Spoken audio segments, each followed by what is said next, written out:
Welcome to Tales from the Tips. If you're catching us on YouTube, make sure you give us a like and hit that subscribe button.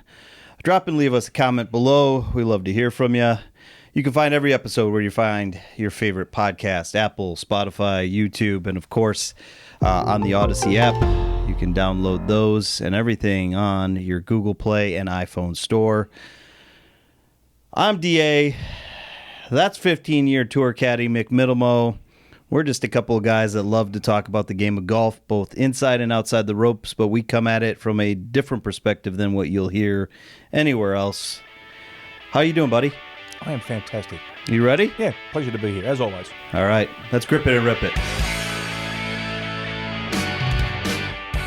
So, the last time we recorded, this is episode 11, we were live out on site at the Passion Foundation. Yes, Mick, we've got hardware. First place, baby. Hardware. Non-cheating hardware. Another major. Actually, we know we didn't cheat, but we had a player in that group, and I've been talking about him quite a deal. That boy can hit the ball a long way. I told you. Yeah, that boy can move it. If there's one thing I want you to get out of our friendship, when I tell you something, I am not making this up.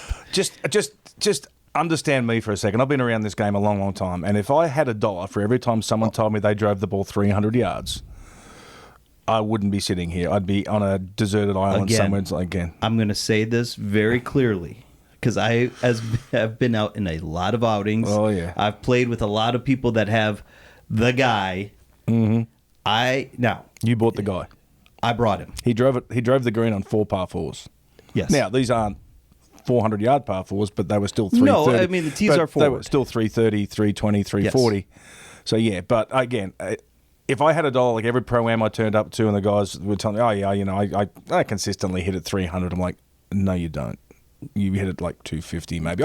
I played in an outing last week, and one of the guys I played with, who I work with, and I won't say his name, Josh. Hi, Josh. Hey, Josh. I'll make sure Josh knows. He's ready to I know, I've been hitting it great. I'm at the range. I hit it to the back fence. I can hit it 300. And I'm like, so then I went and saw him play. I'm like, no, you can't hit it 300. Yeah. There's no chance. So speaking of, we've got to get this recorded. You made a very bold statement, I believe in episode 1, where you state that you can outdrive me with a 2-iron. I may have been hungover too. You don't always listen You can put whatever asterisk you want. Yeah, there is an asterisk. I stand corrected. Okay. Thank you. I accept it. I was... It's okay. No, you don't have to say it. I don't have to say it? No, you don't have to say it. I'll say it. I was wrong. I will say this. I was extremely impressed with your game. Thank you. And when you stood up there with the trick drive. Oh, the backward shot? The backward, which I did not see coming, by the way. Honestly, I mean, I've seen that out on the range. Yeah. I've never seen somebody actually implement that, whether it's an out or just even in a regular round. I've never seen anybody actually do it. I always said I'd love to do it, like when I was back in Australia, like in my club that I was a member of, like doing it on the first hole in the club championship. That was 220, 230, just bombed with a draw. With a draw. It's the only time I can draw a ball when I do it. This is true. So literally, what I do is I stand backwards, and it's actually a drill. It is a drill. It is a drill. Yes, it is a drill. But you can stand backwards and hit shots. It's actually not that hard of a shot, but when you've practiced it a few times, so. Well, I was going to say if I'm standing on a range and I've got some balls that I'm going to just hit and waste, I probably would try that. Just like you do the drill from your knees. Yeah, I can't do that anymore because I'm too old to get down there anymore. So I would never get back up. This podcast is for those that are older. I'd never get back up. Our younger listening audience, try that one out on the range. Yeah. There's plenty of videos out on YouTube. Tiger did it, yeah. Tiger did it. I drove one of the guys from Barstool, if I recall. So before we get into it a little bit further, I've got a magic number for you. Yeah. We raised over $14,500 for the Passion Foundation for that on that day. That's awesome. Now we're hoping that more donations come in afterwards. Go to passion-foundation.org. Yes. That's by the way, if you guys have seen this, you know that it was one of our jokes out on on our social media teases for the outing and stuff like that. What did you think of the outing? Oh, the outing itself was fantastic. It was just a great day, and I wish I hadn't got home at 2 a.m. Of course, you don't know that story yet either. So. Wait, hold on. Wait. Please, hang on a second. We left the golf course at 7. Yeah, it's a long drive home. It is one. For those that are in the Atlanta metro area, you'll know that Bears Best over to Ackworth is a long drive. Especially when you've had a few beers. Now, not that I had too no, many. you were fine. I didn't have too many to drive. I was fine that way, but it's just like, it was a little coolish day, a few beers. Had to stop a couple times on the way home, relieve the bladder and stuff like that. And then I started to get a little hungry, and then I thought, well, I'll just stop at my local bar, one you've been to. Yep. And so I went into Guston's, and I closed it down. That, by the way, is going to be the official first stop of the bar tour. It will be. And I closed it down. And then you closed down the bar. Yeah. Now, it was a Friday night. Did you have to work the next morning? Yeah, I did, yeah. Oh, boy. Okay. I did. So self-discipline's never been really good for me. So when we were out on the course, anything that came to mind that you could recall? I mean, obviously we talked about one of our guys that can hit the ball. It's not the greatest golf course in the world, but it's fun. It's a public golf course, so it's fun. Yeah, I was gonna say we'll get into that a little bit into this episode, because that's one of the things out of that day you and I talked about. We ended up getting into course layout and design quite a bit more than I ever. Yeah. I will say this for the record: I never expected us to have that conversation out there on the course. We actually played a scramble without cheating. We played, and no one's ever going to believe that, because everyone thinks they cheat in scrambles. And I will actually swear that we did not cheat in that scramble. Here's the thing: we actually have it documented. Yeah, it's on video. Every shot, the good. And the not so good. And the not so good. I believe there's one where I may have made contact, might not have made contact with the ball. I haven't seen it yet. I'm kind of scared. Yeah, well, so I was on a trip over the weekend. I got to go see our team play in a mile-high city. And next. I actually was entertained because I got to watch B-roll footage. Did you really? Yeah, Leo was kind enough to upload it for me before we left. Leo's going to have to upload that for me so I can see it. It's in the drive. Oh, it's in the drive? Yeah. Okay, cool. Yeah, you can go in. Oh, I didn't look last night. I will look today. Google Drive time with Mick, with Fossil Mick. We'll Jared. Okay, Jared. I had to pull that up. By the way, episode 10, Jared Lyle's story. Yep. What'd you think? Awesome. It's a good story. I thought it was a really good episode. Yeah, the way we spoke about it, it was good. I said it's still very hard for me. I mean, it's 6 years ago. It's still 6 years ago, but it still hurts. It's like, every now and again, something will come up in my feed and Facebook memories and stuff like that. So I've got a very good one where we finished 10th in Mexico, where he's dancing in this nightclub at like 1 o'clock in the morning after a few tequilas. It's one of my more favorite videos I have of him. So next week, now obviously this podcast will come out way after this. Yep. We play in the Pets for Vets charity golf outing with the station. Yep. We're wearing yellow. Yes, we are. You have yellow. Yeah, I ordered it on Amazon yesterday. I did the same. I was actually going to go to the PGA Superstore, and I'm like, I'm not spending that much money. I didn't. Well, here's the thing: I didn't want him to wear a Denver Nuggets shirt that I had from when I was with the team. No, it's probably not a good idea. Well, it just wouldn't make sense. No, it's a long sleeve T-shirt. Yeah, it probably wouldn't make sense at all. No, so I bought one yesterday. I bought one yesterday on Amazon. I did see that 66 degrees. Yeah, I don't know how many Celsius that is, but it's like I don't know 16. Either. That's a lot of Celsius, I think depending on what you're drinking. It's 16 Celsius. Yeah. I like where you went with that. There you go. I don't drink those. No, I was drinking High Noons. Shameless plug for High Noon. Yeah, that was a shameless plug. Jameson. Yeah. And our Fireball shots. Oh yeah, I forgot about those. That was I don't know how you couldn't. That was parlor. Okay, so I brought. No. Yep. No, it's okay. Because you do all the prep work for this, and he does all the prep. Let me get this straight. He does all the prep work. Sometimes I'm interested. Other times I just sit down here and I don't know what I'm getting myself into. So I give you a brief show overview rundown before Leo turns the camera on. Correct. I get like a 30-second. This is what we're doing today. I'm like, okay, cool. Listen, which is good because it doesn't I don't need to think because it's not my strength. But in fairness, I do text you and say, hey, Yeah, come up with something, and then I forget. If you want to, right. Yeah. So then I'm left. No, I actually did a little bit of homework last night on it, but not about today's show, about something in the future. Okay. We'll get into that later. Yeah, well, yeah. You talked to somebody. I did. That's your job, by the way. Yeah. You're going to be getting Players and caddies lined up. I've got a couple lined up for us. I do have one thing from the outing that we need to talk about briefly. The whole Hecklers. Yeah, they got paid a lot of money to do that. They did. They get paid a lot of money to do I know, that. when I found out how much they got paid to just stand on the hole and heckle people, I mean, it can't be that difficult of a job. So I have a admission. Yeah. Omission. Isn't that non-alcoholic? I want to omit it's like, what I called like him on the video, but I don't think I can. What'd you call me on the video? Well, I called John Jay. Oh. Yeah, I was a few high noons in. Yeah, that's fine. Well, I felt bad. So John Chambers is the CEO and head heckler of Whole Hecklers. It's, by the way, I actually found it to be extremely funny. It was funny. They did a really nice job. They did. It wasn't obscene or out of bounds in any way. I thought both of them did a very nice job. It's a tough job because you could probably upset somebody pretty easily. There's a lot of people in this world right now with thin skin. So, I mean, you could easily upset somebody and stuff with, obviously me, you can't, but Right. I thought they did a great job. So, if you go to, we're going to drop the link for Whole Hecklers in the link on our YouTube page, and also check us out on Instagram.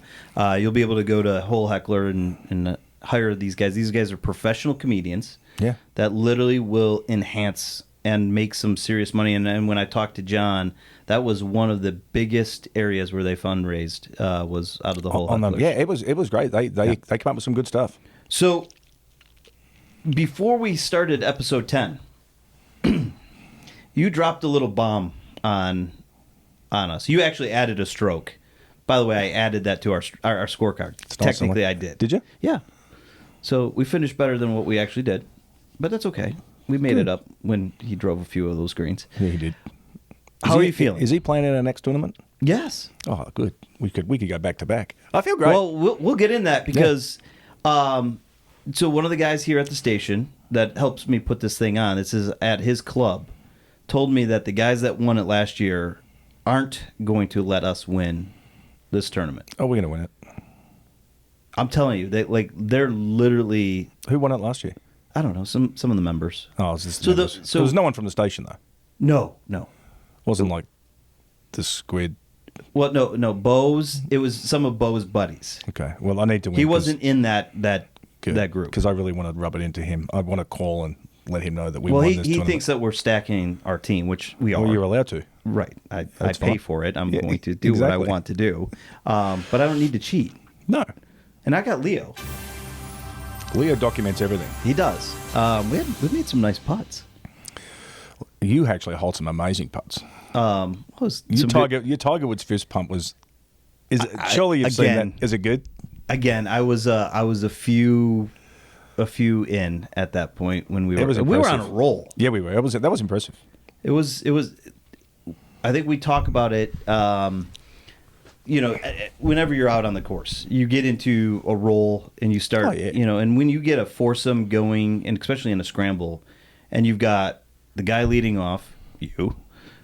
We had Umberto, which Umberto played out of his mind. He did. He actually played great. Yeah, Michael, and then literally by the time I was putting 3, I had 2 really good reads. Oh yeah. Plus we had a professional caddy. Former. Well, you may go back. Maybe. Out of retirement. Maybe. Okay. Well, see. I always tell people I quit. I didn't have a career. I quit. You have to have a career to actually retire. I just quit. Well, you just quit. I just quit. I was got tired of it. Yeah. Okay. So I think that's the one other thing that came out of this. Mm-hmm. We need to work on your video and your shorts for Instagram, X, and YouTube. My video? Yeah. Why? They were rough. Which videos? The ones that we did for social media. Oh, were they rough? Yeah. That's fine. I'm new at You this. were very uncomfortable with it. I'm new at this. Well, I guess I guess I probably wasn't prepared but for it. you're so good with improv. Yeah, I guess I probably wasn't really prepared for it. I guess when I have to remember something like that passion, see, I still can't Hyphen. Hyphen. See, that was the word that kept tripping me up. Hyphen. I can't remember why. I don't know why I can't say that word. Yeah, I couldn't remember. Well, you don't have a sheet. Yeah, I think in front of the rest of it's. You put all these cameras in front of me and all this stuff. I'm good to go. Well, I just let you storytell now. Yeah, I guess the improv was I had to come up with something and read something. That's new to me, so I'm gonna have to work on that part of my game. I have to work on my short game there. Yeah, we're gonna work on our shorts. Yeah, together. I'll work on the shorts. I'll get this. I'll get it down pat. All right. Well, we're gonna start on next Monday. Yeah. Okay. I've got Okay. it. I'll be better, everyone. I promise. So, since our last recording, PGA Tour Yep.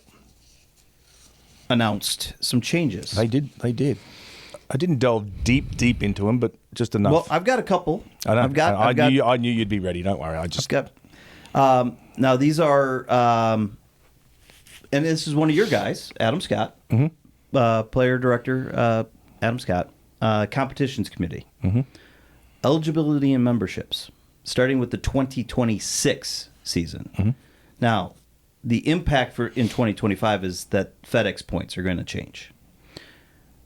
And I wanted to know, because I've listened to a couple of the national guys talk about this.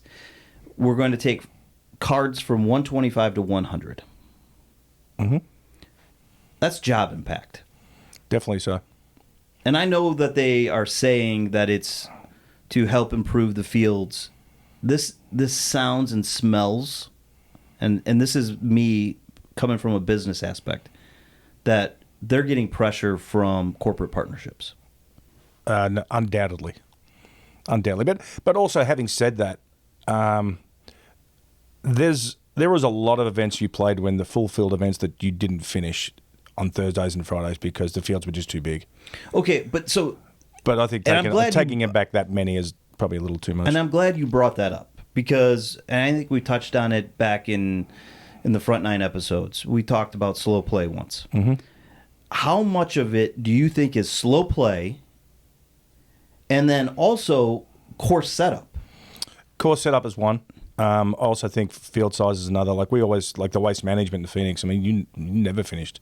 All the years I caddied out there, Thursdays and Fridays, there was always darkness that started because I mean, half the morning, if the morning's out there, if it's cool, there's a frost. Right. So the greens aren't. So you're going to be delayed at the start, and even if you're not delayed at the start, you were never going to finish. The fields was just too big for the daylight. Yeah. It's just. Well, the way it was. you're talking about Arizona that doesn't have daylight savings time. You're talking about why every year was the field that big out there when you knew you couldn't finish on a Thursday or Friday? I get it, when they talked about increasing cards on the web.com tour and stuff like that, and increasing this, increasing that, at the end of the day, everyone is going to turn around and say one thing: play better. Yeah, that's what they're going to say. If you want to be in the top 100, play better. That's all they're going to tell you. And part of me agrees with it. It's like, okay, I mean, do we give away 250 cards or do we just give away 100? We get the better fields, and if you want to get into them, play better. And I think it's going to make the fields better. I think it's going to make the golf better. I really do. So you're for this? Yeah, I have no problem with it. Okay. So there's going to be 144 player fields. There's going to be 132 player fields. And then there's going to be 120 player fields. Perfect. 100%. Okay. Korn Ferry gets impacted. Q School. Yep. Which you've talked about. My favorite.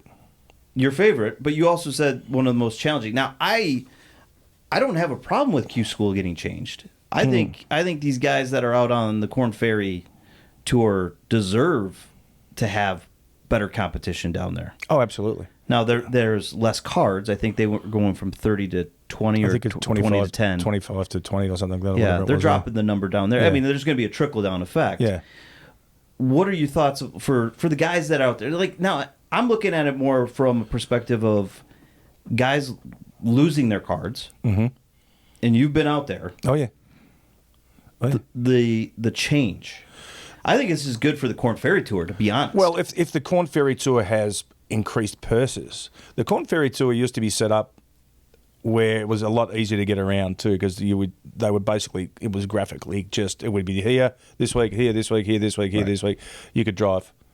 But then all of a sudden it went from, well, now we're playing one in Portland, now we're going to play one in Florida and be up here. And now it's like, it's tough on that tour because the purses don't go up. And I remember having conversations with players and stuff like that, even the pack board members and stuff like that. And the reason why they weren't putting purses up is because they don't want people making a career living on the Korn Ferry Tour. Sure. I can see that. You want them to strive to make... You want them to strive to be better and stuff like that. The tour. Because there are guys who have made a lot of money on the web.com tour. They've been there a long time. I mean, Paul Claxton's, I think he was the number one money winner at some stage, and Darren Stiles, another one. These guys were just journeymen who played well on that tour, won a few times on that tour, never really kept their card on the PGA Tour, and then they would come back. But that's why the purse sizes were just never getting any bigger. So $800,000, $1 million was a great tournament. Do you think the purse sizes will go up? I hope so. I think they need to. I think they need to, for the simple fact is it's not a case of you're going to make a living on that tour, but I don't think you should go broke trying to do it either. You know, it's like if you're playing in a $600,000 event, or I don't know if they go that low anymore, but they used to, like an $800,000 event. There's not a lot of money outside the top 10, and you've got to try to pay your caddy, and you're flying, and you're doing this, and you're hoping for sponsors and things like that. It's a tough way to make a living, that's for sure. So, in to coincide with this, they're going to change the FedEx point system. Mm-hmm. There's more weight being put towards the top, which I agree with, by the way. 100%. And then, I think it's starting at 7, the points start dropping. Yeah, as it should. Here's where my challenge comes here. Signature events. Mm-hmm. Now, they are going to change the points in the signature events. They're going to drop those down. When do you think they take the signature series and start making these increase the field size, but yet cuts? I don't know if they ever will. I think the no-cut events they're not going anywhere. Do you like those? I mean, obviously, like as a caddy, right? True. I always thought at some stage, once you get situated and you're in those events, it makes it hard to lose your card sometimes if you're playing in those events and things like that. So once you're at the cream of the top, you're in. You're playing all these events. That's why you can pick it. That's why the best players in the world can pick and choose where they want to go, which I don't think is necessarily a bad thing. They've earned that right. You've earned that right to play in those events and stuff like that. I have no problem with the no-cut events at all. But does this make it tougher for guys like you and I talked about before we went on air? Australian Open is this week. Australian PGA. Thank you. Mm-hmm. Does this makes it tougher to get over here? Yeah, absolutely it does. And do you think that's good? I think the PGA Tour is going in a different direction because obviously the Live Tour has put a little rocket up them, I believe, and stuff like that. So I think these changes are good for the PGA Tour. I really do. You do? I do. I think they're good. I think they're good changes for the PGA Tour. And again, I think once you've earned that right to get into those events, you should. And it's fun to watch the best players in the world. And I think eventually Live will come around, and I think the PGA Tour, they're going to have to get in bed together at some stage. So you say the best players in the world. Mm-hmm. But when we're limiting the number of opportunities for guys to make it. But if we're talking the top 100 players in the world, that's a pretty good event. I'm not just playing a little devil's advocate I get over that. here. Yeah, I think that's a pretty good event, and it gives the guys who are 100 to 125 work hard. You'll get there. Work harder to get there. I think it's great because it creates great competition. I think it makes the competition even better. Good. I agree. I mean, I'm just kidding. Yeah. I mean, when I saw these changes coming out, I think it's good for the health of the game. Honestly, they've been trying to do this for years. Yeah, and they needed to. It's just gotten to the point where I think this is also a little bit of a way for them to kind of set things up so that when the PGA Tour and Live get back together at some point, or they start allowing players to cross. Yep. I think this is one of the ways that they're going to do it. Mm-hmm. The only thing that got me upset this week about golf was when they were talking about getting paid to play in the Ryder Cup. So do you want to talk about that? Yeah, it's going to be a brief conversation. Represent your country. It's not about money. Okay. Now, I agree. I'm not going to even play devil's advocate on that. I get disgusted when I hear guys wanting to get paid to play, especially when it's representing your country. Though Europe currently has a system where they actually put money aside for charity. Yeah, fantastic. Go ahead and do that. And then the guys can go in and take from that to help their charities out. Yeah. So you're in favor of that side of it? No problem with that at all. But saying I need money in my pocket to cover costs? Yeah, okay. Which is taken care of anyway. Right. So it's like, no, I'm not big. That one peeved me off a little bit. I was going to say, you're getting a little red over there. Like your hat. That one peeved me off a little bit. That was like, really, guys? You don't have enough? What's yeah. Okay, let me ask it this way. Do you think that the U.S. will make that adoption? Or do you think, or do you think that the negative blowback this week? I think the negative blowback will probably have some impact on that. I think we'll be like, let's just forget that ever happened. Let's sweep that one under the carpet. Let's not mention that again. I'll be curious to see what, because I don't think the golfing public would really enjoy that either. Yeah, I'll be curious to see what the new incoming president of the PGA does with that. Yeah, I think that one's going to be one that's like, hey, we're not doing that and stuff like that. And could you imagine the fallback if someone said, well, I'm not going to play in the Ryder Cup because you're not paying me? Oh. Could you imagine the fallback on that player? Every event he went to? Nah, that's not going to happen. He would be heckled everywhere he went. I certainly don't think he would be playing up in New York at any point. No, I've had the pleasure of caddying him. By the way, did you see that they've already sold out tickets? Have they really? For the Ryder Cup. Wow, there you go. At a higher dollar rate. I've had the pleasure of caddying up in New York at Bethpage Black. Those fans. How is that course, by the way? Brutal. Fun. Good golf course, but brutal. Tough? Yeah, that's a hard golf course. Yeah. I've only seen it on television. Television does not do some of these courses. Length, greens, rough. Everything about it. It's a beast. Actually, we had a good grouping. Who were you out there with? With Greg Owen, and we were paired with Phil and Ernie Els on the last day. Woo! Yeah, it was a good group. Some boys that can hit the ball. Yeah. Ernie wasn't too thrilled with the New York fans that day. Were they heckling him? Just loud. They're just loud, obnoxious. Like I've got the British flag on my bib. You know, it's the white one with the red cross. It's the England flag, not the. And so these guys are behind us. We're on 17, and we're getting ready to hit our shots. And the guy behind, I could hear him go, my money's on the guy with the Swedish flag on his back. And I was like, oh boy, they're just like loud and obnoxious. I'm like, it's actually the English flag. Whatever. We don't care. Yeah, Ernie had enough by that stage. He was walking down there in the grandstands, and he dropped an F-bomb to tell him to shut up. Oh, yeah. I don't see that coming from Ernie very often. Yeah, I can. Yeah, he'd had enough. So okay, one of the things that we talked about while we were out on the course layout. Mm-hmm. So speaking of Bethpage Black, you were not a fan of the course we were playing. No. It's a public golf course. It just wasn't very good. But here's why I'm asking you this, because you brought up a very interesting point that I don't think most normal, just the regular golfer like myself thinks about when it comes to course. You hated 18. Yeah. Horrible. Why? Because it's just a boring nothing golf hole. It's just like a dead straight little par 4. It's just nothing exciting to it. It's supposed to be the finish. I always think the 18th hole should be a great signature hole. I think the 18th hole should always finish by the clubhouse. I think you should be able to sit in the clubhouse and watch people finish on 18th. My home course in Australia does exactly the same thing, where you can sit out on the balcony, you can have a few beers, and you can heckle your friends as they come up and just watch people finish.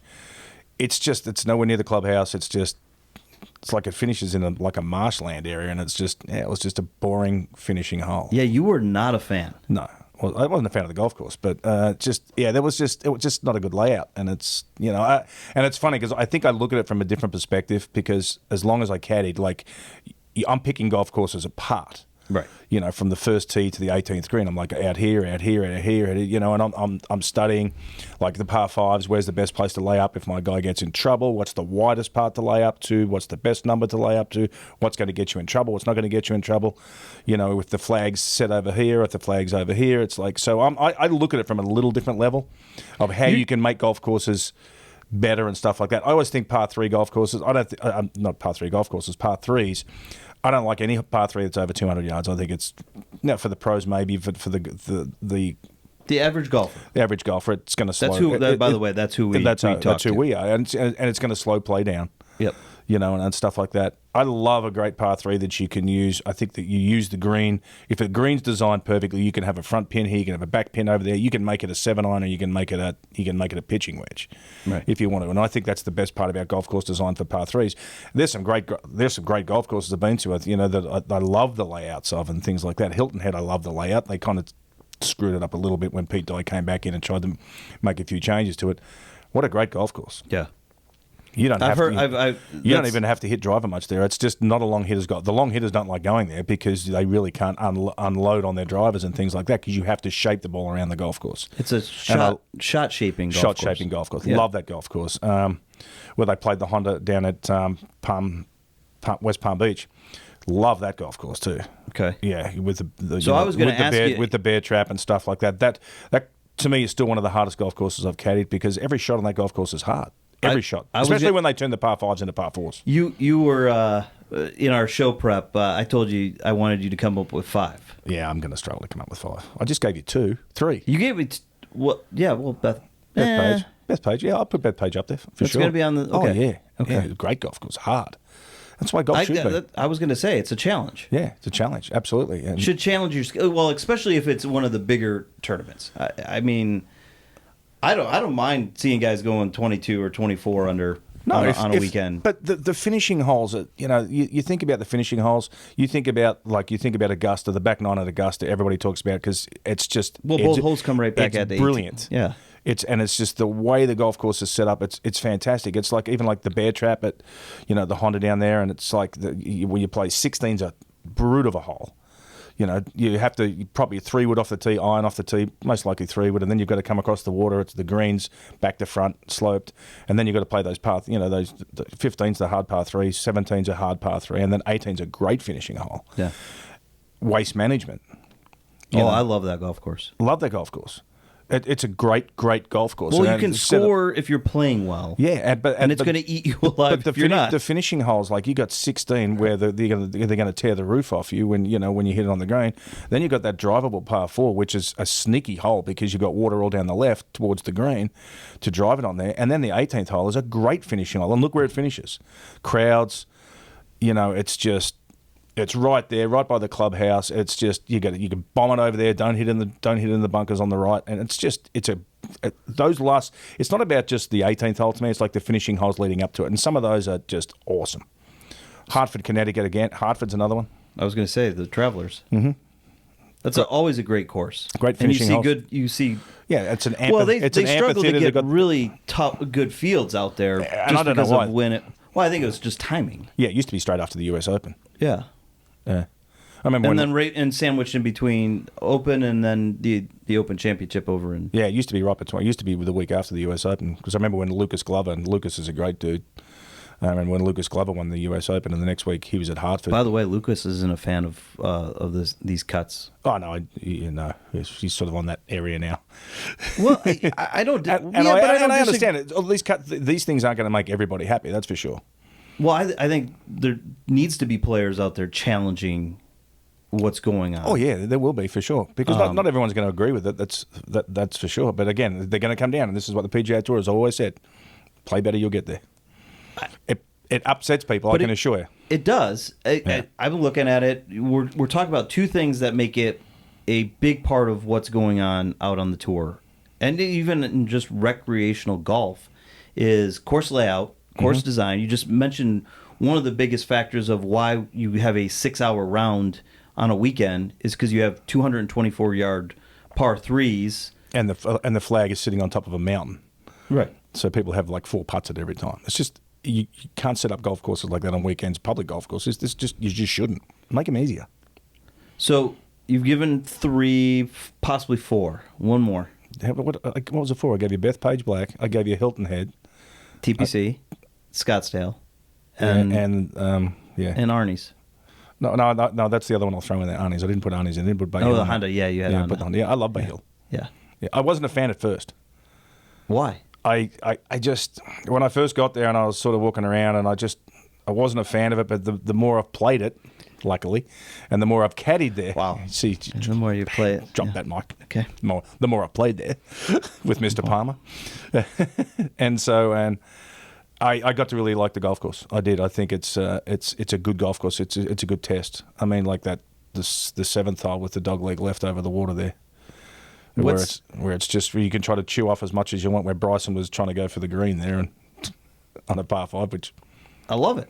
Oh, it's fantastic. Again, challenging skills. Mm-hmm. Worst course. Oh, the worst course. Now you didn't know. I know you didn't. No, you didn't see this that. one coming.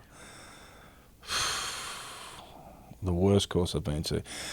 This is not a full event. This is one of the ones that they play against the British Open. You know how they have you'll play the Open, but they'll have a PGA Tour event here or something like that. Jackson, Mississippi. Whatever it was. I don't want to mention the sponsor because I don't want to get in trouble. Okay. Yeah, horrible. Didn't like that one. No, horrible place. Just not my favourite town to go to. Not my favourite golf course to go to. Yeah, it wasn't a good one. So this isn't going to be on the Mixed World Bar Tour? Yeah, it's definitely not on Mixed World Bar Tour, that one. I'm just trying to think what else. Obviously Pebble's great. So town, city, I mean, obviously a lot of that stuff plays into it. Excuse me. But what, with the course, what was it about the course that you didn't like? Just the setup, the layout, the condition. Is it just grass, like bunkers, placement? Excuse me, I'm just going to have a die here for a second. Yeah, I was going to say, you no, there's a lot of editing, Leo, you're going to have to do here. Well, that's because he didn't bring me any water. It's because you were drinking Diet Cokes all morning. All morning, yeah. Edit, Leo, edit. No, I just didn't like the layout of the golf course or anything like that. It's just, I don't like Spyglass either at Monterey Peninsula. That's going to upset some people.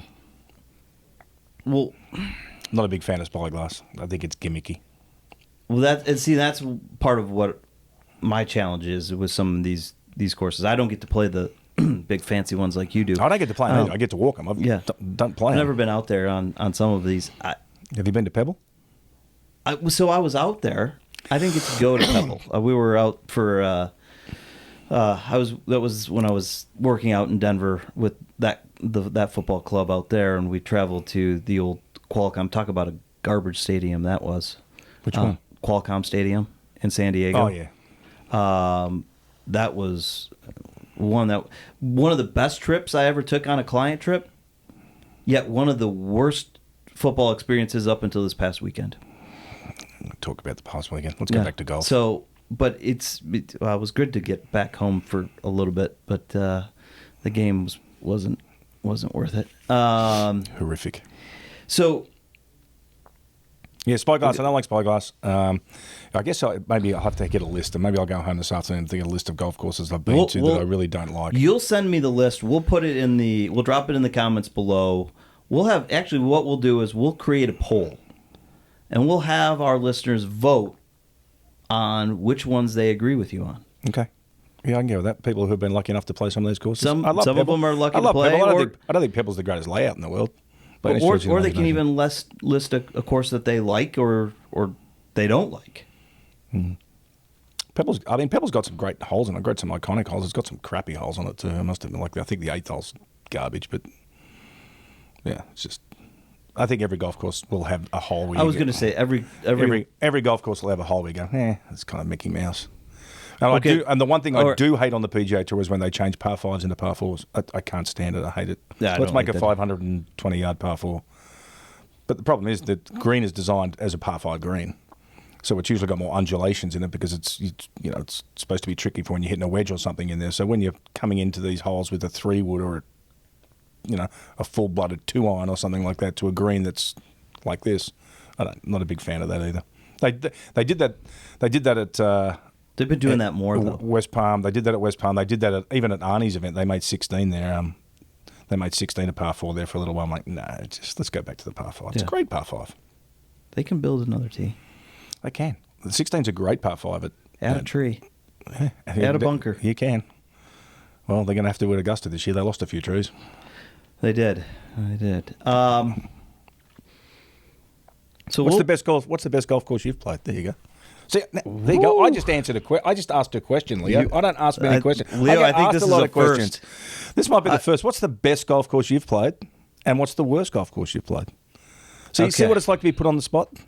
Well, but I don't have See? the experience like See? you do out there. I will. Mine's a probably a municipal course, and That's fine. I will say the best course I played was Castle Pines. Great. Yeah, good golf course. Hardest golf course I've walked outside of Sugarloaf. It was honestly one of the best golf courses I've been able to play. It was one of the aesthetically most gorgeous golf courses It I've is. ever played. Hey, what was that other one we were talking about? The guy that owns Remax has his golf course out there. And I've been there out there. and- what was that golf course? Yeah, of course you're going to put me on the spot here, and I'm going to totally forget about it. I actually have a shirt. Because I can't remember. I've been out there because I was out there in a pro-am. That would be the only golf course in the world no one could ever walk. Anyone that can answer that question, drop it in the I will. comments. I can't remember, but you know what I'm talking. Just Google it. It's the guy that owns Remax. It's a beautiful golf course in Castle Pines, Colorado. You'll never walk it though. You'll never walk it. Never. Worst golf course. I've got him, Leo. This is good. Do we need to do this another episode? No, because I don't want to. You don't want to get in trouble by saying it. I don't, because I think growing up, I played a lot of municipal and county golf courses. Correct, me too. And I think that a lot of those. What was the name of the golf course you grew up playing? So it was Glen Oaks Golf Club in Farmington Hills, Michigan. Okay, mine was Goonawara Golf Course in Sunbury, Victoria, Melbourne. Goonawara. Okay. I don't know. What I don't that think means. I'll I'm sure ever that's be an able to- Aboriginal name, but Yeah. I don't know what it means. Yeah, mine was a city course, or actually a county course. My dad worked in the county, so I always have kind of a spot for those. I worked at my first long time seasonal job was at a golf club, Warren Valley Golf Club in Dearborn Heights, Michigan. It was county owned at that time. Now a private investor has come in and actually Donald Ross, 36-hole Donald Ross design. Now Nice. it was renovated. I'm going to call it was butchered when they put Hines Park, the drive through there for the park system. They literally relocated a ton of holes off the two golf courses to make it into this little square so that they could get 36 holes in there. But you could see Donald Ross's original design in a lot of the, like, especially the first several He has holes. great golf courses. And I loved working there. I loved just being able to play out there. I have my lowest round of 68 was out there. So our lowest rounds are the same. Wow, there we go. Mm-hmm. I knew we had a lot of good things in common. I doubled 17 though. I did not have a double that day. I did. I still remember it. It was hole number 1 to start out the day. I chipped in for birdie. I had short-sided myself on the green, and I still to this day I can see the lie. I know I had a sand wedge. I chipped it. It dropped, and it right in. He's loving it. Another course I grew up playing in Australia, actually the first golf course I ever played was a place called Royal Park, and it was right next to the zoo, the Melbourne Zoo, which is like one of the best zoos in the world. But if you hit the ferocious slice, which I could back then, you would hit the ball into the middle of the zoo. You had a banana slice? Oh, yeah. I had one of those. Yeah. You could hit the ball right into the middle of the zoo, and I probably did that 20 times. Oh. I've played a couple of really nice courses growing up. Pine Lake Country Club in West Bloomfield, Orchard Lake Country Club. So what's the best? Well, okay, I'm going to put a big asterisk on this. I did not score well during this tournament, but it's the best course I've ever been on, and that's Oakland Hills South. Okay, yep, there you go. So I did not play well in that tournament, though. I was lucky. I got to play Muirfield Village. Of course, mine was, they had tricked it out. So I played Muirfield Village, was good, and Augusta Country Club. Not Augusta National. I've Augusta got a buddy Country here Club. in Georgia that his family is a member there. Yeah, I've played there. I want to get out there. I have played there. That's a good golf course. That is the one thing about living here in Georgia. There are some really iconic, great old golf courses. Yeah, it's like when I lived in Chicago. Same thing. That's unbelievable golf courses up there. Those are the ones that I like the most. Yeah, I'm not a big fan of the destination. Like I'm not. You can tell me we're going to Pinehurst. Pinehurst is great. It's a great resort golf course. If you want to go with the boys and hang out and have beers and barbecue and do all that stuff, fine. Same thing with Myrtle Beach. Yep. Same. Great areas. I mean, phenomenal for destination golf. Mm-hmm. Not the kind of golf courses I want to go out and play on a regular basis. Me either. So, yeah. I mean, my first country club job was at Tam O'Shanter in West Bloomfield. Okay. I worked in the bag room. I'm not going to mention Brookstone again. I got in trouble. Shameless plug again for Brookstone. Another shameless plug for a good golf course. You're going to become a member there. You know this. I'm trying to get a free one. Okay. 2 of them. You're gonna when you get in, we're gonna bring we'll bring the pro on or the He's GM. Good dude, really good. The right. assistant pro's a great guy there. I think all these clubs. I mean, we're gonna play Eagle Watch here in a couple of weeks. That'll be fun to get out there. See, while I'm answering all these questions, I'm still thinking in the back of my head the worst golf course I've ever set foot on, and it's just I don't know. There's been some bad ones, especially on the web.com tour. There's been some bad ones. Especially on the web.com tour. Because those courses are set up. That was always the problem with the web.com tour. Those courses are so easy for these pros. That's why you see the cut. Sometimes the cuts is 8, 9 under is the cut. It's like, who you teach? It's too easy. Is it distance or is it just how they set up the golf course? Both. Just easy. Everything. Short golf courses. And these kids hit it so far now that you can just destroy every golf course. It just turns into a putting competition. Yeah. A lot of those golf courses. A lot of the ones we used to play, that's for sure. Just putting competitions. So we're gonna let the listening audience drop them their favorites in. Yeah, in the comments. I'll definitely mention a few too. Make sure you check us out on Instagram and X. You can drop comments in there as well. If you want me to wear a different jersey, let me know. Yeah, we'll have the Mick jersey poll going on. Yeah. Well, that was fun. That was good. Episode 11 in the books. We were rolling through them, Leo. We've got 12 coming up. Yep. I hear executive producer Kim makes an appearance. I doubt it. Stay tuned. I doubt it. Well, thanks for teeing it up with us. Make sure you check us out on Instagram, X, and YouTube for any of our new content and when we drop. Currently, front 9 is out. We're working on the back 9 right now. Hopefully, we'll catch you soon. We hope your drives are not short. Mine are. Yours are. Trick shots. Your drives are long, your putts are short, and your scores are low. Thanks for teeing it up with us on Tales from the Tips. Bye, guys.